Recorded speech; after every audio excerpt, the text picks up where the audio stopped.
আপনি কি জানেন কিয়ামতের সর্বশেষ আলামত কোনটি, যে আলামত প্রকাশ পাওয়া মাত্রই কিয়ামত সংঘটিত হবে?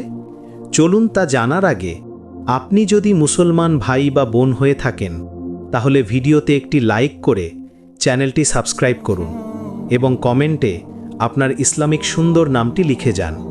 নবীজি বলেছেন, কিয়ামত ততক্ষণ পর্যন্ত হবে না যতক্ষণ না ঈসা আলাইহিসসাল্লাম আসমান থেকে দুনিয়াতে নামবেন।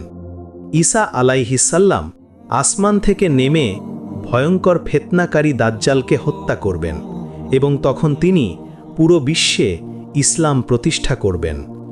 তখন পৃথিবীতে কেবল একটিমাত্র ধর্মই থাকবে, আর সেটি হলো ইসলাম।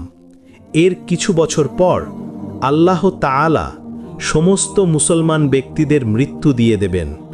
এরপরই কিয়ামত শুরু হবে।